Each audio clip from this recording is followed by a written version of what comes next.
Hi, my name is Erna Rubin. I was born on February 1927 and I died in 2014. I worked as a trainee and I was sewing for 3 years, and I was 14 years old when I started working. I met this really nice girl, Rosa. We became best friends over the 3 years we worked together. She was thin, had dark hair, and light skin. I was also thin, had dark hair, and was light skinned. We looked very similar. I don't know much about her family, but in my family I had my sister Dora, my Aunt Frida, my husband David, and our son Ziggy. I got married when I was 16, and I had our child a few months after we were married, and we lived in Carinta, Romania. My husband and my son and I were taken to go to concentration camps in Germany in 1941. Me and Rosa and her family got split up. My life was very miserable. We got little amounts of food and all of our stuff was taken, so we had no clothes and we were always really cold.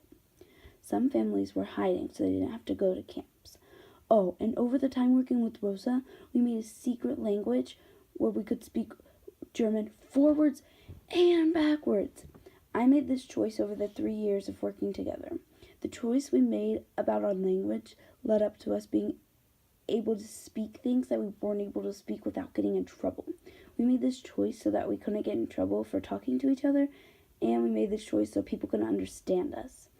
Me and Rosa were the only two that knew about this secret language. We decided to make this choice of speaking our language in front of people so that they couldn't understand us, and they would get very confused. And I was not the only one that made this choice about being alone and able to speak this language, because me and my friend Rosa were the only two that knew it and the only two that came up with it. The people that were affected by our language were guards, and that couldn't understand us because they couldn't understand what we were saying. And the people that were negatively involved because they didn't know what we were saying. And the people that couldn't understand us looked at us very weirdly. But the only thing that had happened was that me and Rosa got split up. And the positive things were that no one could understand us. And the negative things were that me and Rosa got split up and we weren't able to speak our language together. And after many years through the Holocaust, me and Rosa found each other again. And we started to speak out our language. And then right away, Rosa's mom started laughing. Bye. Thank you. I hope you enjoyed listening to my story about my past life in the Holocaust.